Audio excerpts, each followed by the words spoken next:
গালি দিতে দিতে যখন 3 দিন পার হয়ে গেল, 3 দিন পরে প্রমাণ হলো ছেলে মারে নাই, বাড়ির উপর তালার ভাড়াটিয়ারা মারছে। এই রোগী, তুমি বলো যে আমি নিজে চোখে দেখলাম, তুমি কি বোঝো সবকিছু দেখলেই বিশ্বাস করা যায় না? তাহকিক খুব বড় কঠিন জিনিস। প্রশাসন ডাইরেক্ট বলতেছে, ছেলে নিজে স্বীকার করতেছে আমি ক্লাস থেকে আসার পথে আমি মারি দিছি, এখন পর্যন্ত বিষয়টা প্রায় ধোঁয়াশাই থেকে গেল। তুমি কি বোঝো পর্দার আড়ালে কত কিছু ঘটে যায়?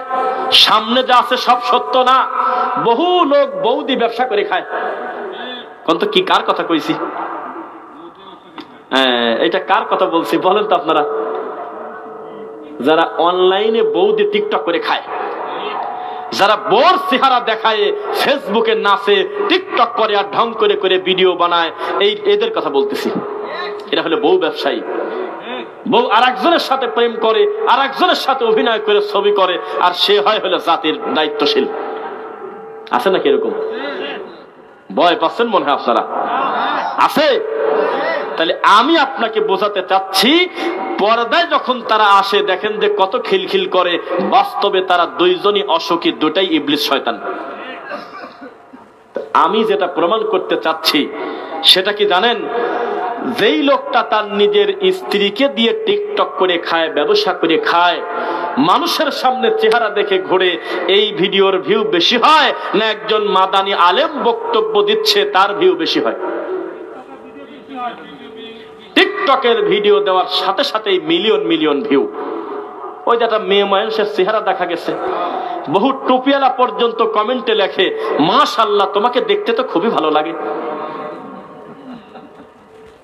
আর একজন বড় বিদ্যান আকীদা নিয়ে কথা বলতেছে, সুন্নাহ নিয়ে কথা বলতেছে, তাওহীদ নিয়ে কথা বলতেছে, এই জাতিকে কিভাবে জাহান্নাম থেকে মুক্তি করে জান্নাতের পথ দেখানো যায় এই চেষ্টা রাত দিন করে।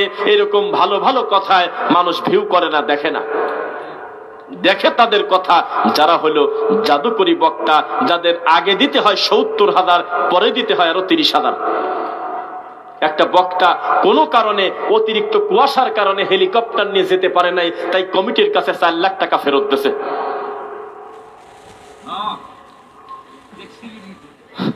আমার কাছে আছে সেভ করা। কেউ চ্যালেঞ্জ করতেছে না, জন্য আমি দেখালাম না। কেউ যদি চ্যালেঞ্জ করতেন আপনারা, ভাই দেখছেন না, কেউ যদি বলতো যে হুজুর বিশ্বাস করি না, তাহলে আমি এখনই মোবাইলটা বন্ধ করে বের করে দেখাতাম। ওখানে লেখা, অতিরিক্ত কুয়াশার কারণে হেলিকপ্টার উপর দিয়ে যায় নাই জলসায়, এই জন্য বক্তা কমিটিকে ৪ লাখ টাকা ফেরত দিয়েছে। তাহলে আপনি বোঝেন যে ৪ লাখ টাকা যদি হেলিকপ্টারের ভাড়া হয়, উইল কত? সেই লোক কি কয় জানেন? সেই লোক জালসা মাহফিল এসে বক্তব্য দিচ্ছে, ইমাম আবু হানিফা প্রতিদিন ৫০০ রাকাত নামাজ পড়তো, এই তো তার ফতোয়া। সেই লোক বলে ইমাম ইবনু তাইমিয়া রাহিমাহুল্লাহকে বলে হিন্দু যেমন কাফের, তিনিও নাকি কাফের। নাউজুবিল্লাহ, সি সি সি, বলাও খারাপ লাগে। সেই লোক আল্লামা নাসিরউদ্দিন আলবানী রাহিমাহুল্লাহর মতো জগৎ বিখ্যাত বিদ্বানকে বলে ঘড়ির মেকার, বল না? আর বলে যে খ্রিস্টানরা নাকি তাকে তৈরি করছে, গোপনে নাকি মাটির নিচে পড়াশোনা করাইছে। সেটা হলো সেই বক্তা, যেই বক্তাকে প্রশ্ন করেছে কাগজে যে আপনার বংশ পরিচয়টা একটু বলেন। সেই লোক এই কথা প্রশ্ন শুনে বলতেছে, আমার চেহারা দেখিও কি তোমরা বোঝো না আমি কোন বংশের লোক? আমার এই শরীরে আল্লাহর নবীর 2টা রক্ত আছে। একটা লোকও চেয়ার ধরে উল্টে ফেলা দিল না। আমি খালি ওই লোকটা খুঁজতেছি যে বলবে টাকা দিয়ে তোকে নিয়ে আইছি, এত কষ্ট করে একটা মাহফিল করছি, তোর শরীরে কোন জায়গা নবীর রক্ত আগে তুই ডেলিভারি দিয়ে দেখবো। সবাই কস আল্লাহু আকবার। কে কে কয় যে 1 আবু বকর, 2 আল্লাহর নবীর আপন চাচা আমির হামজার রক্ত আমার গায়ে। কোন কি জ্বালা এখন? কোন ইবনে আব্বাস, এই 2টা রক্ত আমার শরীরে। পাবলিকের সামনে বলল, পাবলিক কেউ প্রতিবাদ করলো না। এর বিল হলো কত তা আমি জানি না, মিথ্যা অপবাদ দেবো কেন? তবে তার হেলিকপ্টার বিল ফেরত দিয়েছে 4 লাখ টাকা। এইরকম বক্তা যদি বক্তব্য দিতে আসে বা বক্তব্য দেয়, তখন অতিরিক্ত ভিউ হয়, আমি জীবনে অস্বীকার করব না। এদের নামের উপরে এরকম 30টা প্যান্ডেল দিলেও আপনি জায়গা দিতে পারবেন না, পরে মারামারি লাগবে আর বলবে ওরা সাইফুল তুই কামটা করলি কি রে, এত ছোট মাহফিলে এত বড় বক্তা আনলি কিভাবে তুই। এটা আপনারাই বলতেন, রাগ করছেন মনে হয়। তাহলে দায়িত্বশীল হতে হবে। একদিন প্রাইমারি স্কুলের হেডমাস্টার আসে নাই, এই জন্য ছাত্র কোনটা শিক্ষক কোনটা বোঝা যাচ্ছে না, দুপুরে খাবিরদার আসেই নাই, সিয়ারে ঘুমাসে গেছে, ওদের জবাবদিহিতার লোক নাই। তো মাহফিল গুলোতে যদি কমিটি একজন আলেম মানুষকে পাশে বসা রাখতো যে ভুল গেলেই আপনি ধরবেন, তাহলে খেলা হইতো। যদি জাল হাদিস বলে সঙ্গে সঙ্গে ধরবেন, কিন্তু তাহলে কাজ হইতো, কিন্তু হয় না তো, হয় না। ওই যে নরসিংদীর বড় হুজুর বলতেছে আমার নবী যখন মায়ের পেটে ছিল, আমার নবীর মা আমেনা তার পেটে যখন ছিল তখন তার পেটটা উঁচু হয় নাই, বোঝা যায় না। রাস্তা দিয়ে যখন হেঁটে যাচ্ছে তার মা পাহাড় পর্যন্ত মাথা নিচু করে করে আমেনাকে সেজদা দিচ্ছে, সালাম দিচ্ছে। তখন একটা শ্রোতা, আমাদের এক ভাই হয়তো চিনি না, সে বলতেছে হুজুর এই ঘটনা আছে কোন জায়গা? কয় আমি ওয়াজি করবো না, আমার কিতাবের ব্যাগ আনরে। এই ছেলে বিয়াদব আমাকে প্রশ্ন করে, কয় সিরাতে হালবি আনো। কয় আমি বলতেছি কোরআন হাদিসে আছে কোন জায়গা? কয় সিরাতে হালবিয়াটা আনো তো। লাস্টে তার গুন্ডা বাহিনীরা হই হুল্লোড় করে উনি আর বক্তব্যই দিল না, উঠে চলে গেল। আর আমাদের সালাফি আলেমরা 1 ঘন্টা বক্তব্য দেয় আর 1.5 ঘন্টা প্রশ্ন উত্তর দেয়, 1 মিনিটের জন্য কাউকে গালাগালি করে না। রাগ করতেছেন নাকি? আমাদের হুজুররা প্রশ্ন পেয়ে কাউকে কোনোদিন গালি দিল না, বড়জোর খালি বলে আপনারা অনেক প্রশ্ন দিচ্ছেন, যাক যদ্দূর পারি উত্তর দেই, এর বেশি বলে না। আর আপনার ওই বিশ্ব সুন্দরীকে দেখতে বলছে আল্লাহর নাম নিয়ে, ওই হুজুরের কাছে একটা প্রশ্ন গেলে আল্লাহর কসম রাগি দেয়া বলতেছে এ প্রশ্ন দিল কিনা দাঁড়ান, কে প্রশ্ন দিয়েছে দাঁড়ান তো। কত বড় ইবলিস, কত বড় ফাউল। একটা মানুষের গোপন প্রশ্ন থাকতে পারে না? তো ওখানে নাম লিখে দেবে, তার বাপের নাম দেবে, তার বংশ পরিচয় আইডি কার্ড দেবে। এখন ওই লোকে দাঁড়ান দাঁড়ান দাঁড়ান, প্রশ্ন দিলেন কিনা দাঁড়ান দাঁড়ান, কে রে প্রশ্ন দিয়েছে?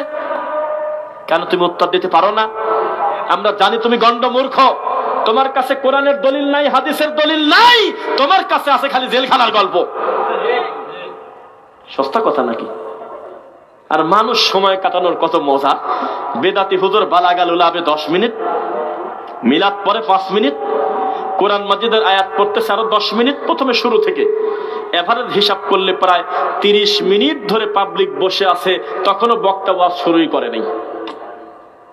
আছে নাকি এরকম? 40 মিনিট পর বলতেছে আপনারা অনুমতি দিলে আমি বক্তব্য শুরু করবো, তাই এতক্ষণ কি করলি?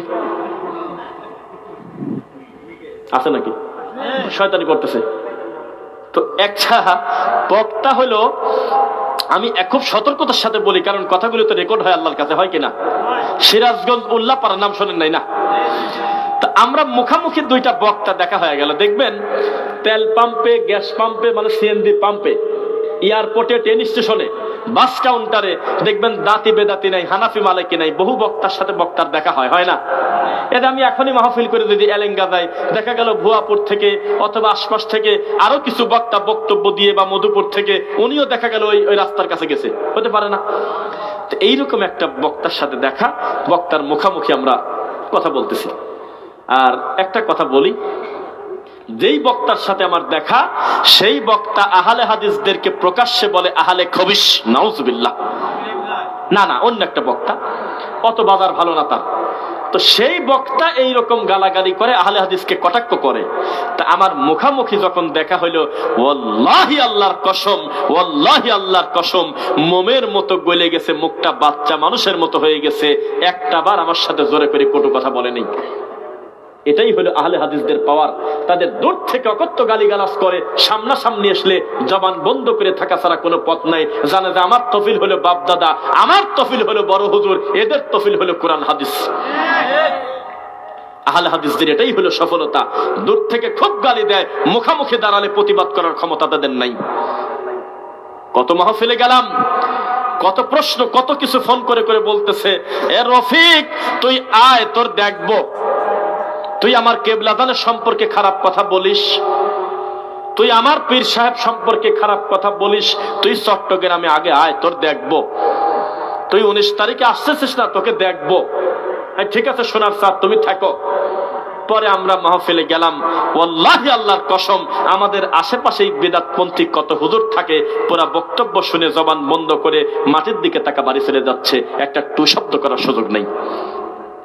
আর আমাদেরকে অধিকারটা দেন যে আপনাদেরকে সরকারি পারমিশন দেওয়া হলো, বেদাতি নিধন প্রক্রিয়ার একটা প্রেসিডেন্ট করে দেওয়া হবে আপনাদের, অথবা সদস্য করে দেওয়া হবে। আর মাহফিলে মাহফিলে ঘুরে ঘুরে দেখবেন, পাহারা দেবেন ইসলামকে, যে বেদাতি হুজুর ভুল কি কি বলে আমাদের সামনে 10 মিনিট বক্তব্য দিতে পারতো না।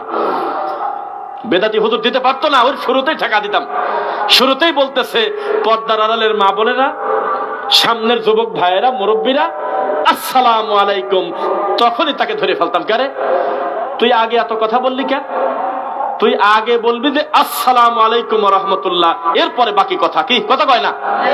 তারপরে যখন বলবে বালাগাল উলা বিকামালিহি, সঙ্গে সঙ্গে তাকে বলতাম সোজা বাড়ি চলে যাও, হাঁটি মধুপুর যাওয়া পর্যন্ত পিছনে তাকাবে না, যাও যাও।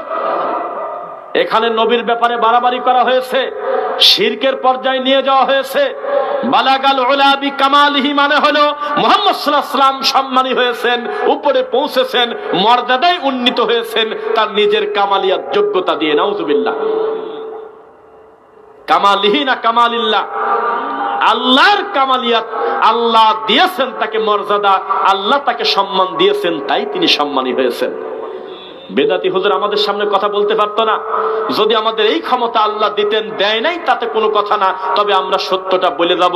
অফিসিয়ালি যদি এমন পদ্ধতি থাকতো, প্রত্যেক বেদাতি মাহফিলে আহলে হাদিসদের 2-4 জন প্রতিনিধি থাকবে, যে উনি কি বলে আমরা দলিল ভিত্তিক ভুল ধরবো, লাঠির জোর না। আর আহলে হাদিসদের মাহফিলে হানাফিদেরকে ঢুকায় দেওয়া হবে, ওরা কি বলে ওরা ভুল ধরবে। দেখবেন আহলে হাদিসের মাঠে বক্তব্য চলতো ঘন্টার পর ঘন্টা, বেদাতি হুজুর পাশে বসে থাকতো, প্রতিবাদ করা তো দূরের কথা, ও মনে মনে বলতো আশেপাশে কি বিষের বোতল নাই? সহ্য করতে না পেরে মনে হতো যে বিষ খায় মরে যাব, কিন্তু প্রতিবাদ করার ক্ষমতা থাকতো না। আর বেদাতি একটা মাহফিল হতো না, সব মাহফিল 15 মিনিট পর বন্ধ হয়ে যেত। যখনই বলতো নবীর উপরে অপবাদ দিত, যখনই মুখ দিয়ে বলতো নবীকে জানো, যাকে সৃষ্টি না করলে আসমান জমিন সৃষ্টি হতো না, তখনই বলতাম যে বাড়ি চলে যাও, যাও চলে যাও। যখনই বলতো যে জর্দা খাওয়া জায়েজ আছে, মদ আর জর্দা এক না, তখনই আমরা বলতাম চলে যাও, যাও চলে যাও, ওয়াজ করার দরকার নাই। যখনই বলতো কুরআন মাজিদের আয়াত দিয়ে তাবিজ দিলে কোনো অসুবিধা নাই, তখনই বলতাম চলে যাও, যাও ওঠো। বলতে পারতো না। আর ভাই বলতেছে যে কণ্ঠস্বর দিয়ে কথা বলে, শোনেন কণ্ঠস্বর দিয়ে বলুক, কিন্তু আমার প্রশ্ন হলো উনি বললোটা কি মুখ দিয়ে? বলতেছে শোনেন কি, দেখেন তাকান, আব্দুল কাদের জিলানীর খাস মুরিদের বউ মরে গেল, এ কথা যিনি বলতেছেন তাকে এই মধুপুরবাসীর ক্ষমতা নাই ৭০,০০০ টাকার নিচে আনে। আব্দুল কাদের জিলানীর বউ মরে গেল, সরি মানে মুরিদের বউ মরে গেল, মুরিদ গিয়ে হাজির, বাবা আমার বউ বানি দেন, হাউমাউ করে কাঁদে, আমার 4টা বাচ্চা এতিম হয়ে গেল। কি হলো তোমার? কয় যে একটু আগে মালাকুল মউত আমার বউ নিয়ে চলে গেছে, মানে মরে গেছে আর কি। ওরা তো মালাকুল মউত বলে না, আজরাইল বলে। কি বলে? কি বলে? আজরাইল, তাই না? তখন আব্দুল কাদের জিলানী সহ্য করতে না পেরে কয় যে কত সময় আগের ঘটনা? কয় যে এটা 20 মিনিটের মতো হয়েছে। কয় তাহলে বেশি দূর যায় নাই, আমি যা তাড়াতাড়ি করে ছিনে নিয়ে আসবো। আব্দুল কাদের জিলানী পিছন পিছন দৌড়ায়, দৌড়ায় দৌড়ায়, যত দূর দৌড়ায় মালাকুল মউত সামনে দৌড়ায় আর বলে যাও যাও চলে যাও, ডিস্টার্ব করে না, যাও। কয় যে না আমি তোমাকে ধরবই, তুমি খালি একটা রুহ দিয়ে যাও যেটা একটু আগে নিয়ে গেছো। কিছুতেই ছাড়ে না, শেষ পর্যন্ত হাত নাকি লম্বা করে আব্দুল কাদের জিলানী জোরে করে ব্যাগের পর থাবা মারছে। যেই ব্যাগে ওই বোর রুহ ছিল, ওই মুরিদের বোর, এখন জোরে থাবা দেওয়ার কারণে ব্যাগের পলিথিনটা ছিঁড়ে ওর ভেতরে হাজার হাজার লোক পড়ে গেছে। বলে তারা কারা জানেন? তারা যে যেখানে পড়েছে তারা প্রত্যেকেই এক একটা খানকার বড় বড় পীর হয়েছে, যে যেখানে মরেছে প্রত্যেকের আল্লাহর ওলির মাজার হয়েছে। পাবলিক বলতেছে আল্লাহু আকবার। এই তো তবে আমি বললাম 1.5 মিনিটে যে কথাটা ওই বক্তা 1.5 মিনিটে বলছিল না, প্রায় 15 মিনিটের মতো খাইছে, সুর দিয়ে টাইনে কান্নাকাটি করে লাস্টে কয়েকটা ডেলিভারি দিলাম। ইসলাম নিয়ে মজা করা যাবে না। বিদআত কাকে বলে আপনি জানেন কিনা বলেন? বিদআত মানে হলো অতি পণ্ডিতি করে আল্লাহর রাসূলের থেকে বেশি বুঝে ইসলামের ভিতরে নতুন কিছু ঢোকানো, যার কোনো অনুমতি শরীয়তে নাই। বোঝা যাচ্ছে কিনা কথা বলেন? ইসলাম হলো শরীয়তের ডিজাইন পরিবর্তন করা। এই চেয়ারটার কাজ পূর্ণ হয়ে গেছে, ওস্তাদি করে বেশি ঢং করতে গেলে খারাপ হয়ে যাবে, রং পরিপূর্ণ হয়ে গেছে, আবার বেশি পণ্ডিতি করতে গিয়ে পরিবর্তন হয়ে গেছে। ইসলামের ডিজাইন পরিবর্তন করা যাবে না, যেই শেপে ইসলাম আছে ওই একই রকম থাকবে। ঠিক কিনা বলেন? আমি একটা মাহফিলে বলছিলাম, হুজুররা শাইখুল হাদিস হয়, হুজুররা আল্লামা হয়, হুজুররা দাবা হয়, হুজুররা কুসিয়া হয়, হুজুররা একেবারে বিশাল বড় বড় লকব আছে না? নাই নাই? খতিবুল উম্মাহ হয়, হুজুররা সুলতানুল ওয়াইজিন হয়, হুজুররা কত রকমের লকব এক একটা হুজুরের। এই হুজুররা এত বড় বড় বেরেন, কিন্তু একটা মাইকও বানাবে পারে না। যদি বুঝতাম একটা দাড়িওয়ালা টুপিওয়ালা একটা আলেম এই যে চেয়ারে বসে আছি, এই চেয়ারটা তিনি গবেষণা করে বানাইছে, আমার মন ভরে যেত আমার আলেম ভাই যে চেয়ার বানাইছে ওই চেয়ারে আমি বসলাম। আমি যদি খবর পাতাম আমার সামনে যে টেবিল, এই টেবিলটা বানাইছে এলাকার একজন কোরআনে হাফেজ একজন আলেম, আমার মনটা ভরে যেত। তাহলে মনে হয় খুব ব্রেনি হুজুর, এত সুন্দর করে টেবিলটা বানাইছে। কি কথা বল না কেন? যদি দেখতাম যে এই টিস্যুর বক্সটা কোনো ইহুদি খ্রিস্টান বানায় নাই, একজন কোরআনের আলেম একজন হাদিস পড়া মানুষ বানাইছে, আমরা বলতাম আলহামদুলিল্লাহ, আমার একজন কোরআনের আলেমের ভাইয়ের মাধ্যমে আমরা এত সুন্দর একটা টিস্যু পেলাম, আমার ভাইটার মাথায় জিনিস আছে। যদি দেখতাম যে আমার ভাই একটা বদনা বানাইছে, তাও তো বলতে পারতাম যে যাক, মানুষের বিপদের সময় যে বড় একটা প্রয়োজনীয় জিনিস অন্তত একটা বদনা বানাইছে। তুমি এগুলি বানানোর যোগটা নাই, তুমি বানাইছো কি হু হু ইল্লাল্লাহ ইল্লাল্লাহ, তুমি বানাইছো হলে শয়তানি করা, তুমি বানাইছো বেদাত, তুমি বানাইছো মিলাদ, তুমি বানাইছো কুলখানি, তুমি বানাইছো হলো জন্ডিস পাগল, তুমি বানাইছো শিকল বাবা, তুমি বানাইছো ডব বাবা, তুমি বানাইছো গাঁজা খাওয়া বৈধ করা, তুমি বানাইছো হলো শাহদালালকে আল্লাহর পর্যায়ে নেওয়া। নাউজুবিল্লাহ। এই তোমার জ্ঞান? হুজুরদের মাথায় অনেক বুদ্ধি, এই বুদ্ধির ঠেলায় আল্লাহর নবীর দরুদকে তারা কবর দিয়ে মিলাদকে প্রতিষ্ঠিত করে ফেলছে। নাউজুবিল্লাহ। হুজুরদের মাথায় এত বুদ্ধি, তারা ইউসুফ আলাইহিস সালামের সত্য ঘটনা মুখ দিয়ে বলে না, তারা হলো আব্দুল কাদের জিলানীর বাপের বড়ই খাওয়ার গল্প বলে। হুজুরদের মাথায় এত বুদ্ধি, হুজুররা মুসা নবীর ব্যাপারে ওয়াজ কম করে, খিজিরের ব্যাপারে বেশি ওয়াজ করে।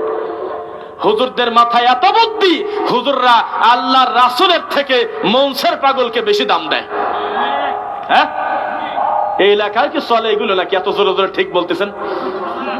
এরকম আপডেট ডেলিভারি কি দেয় এরকম মুফতিরা? আল্লাহ হেদায়েত দিক, বলেন আমিন।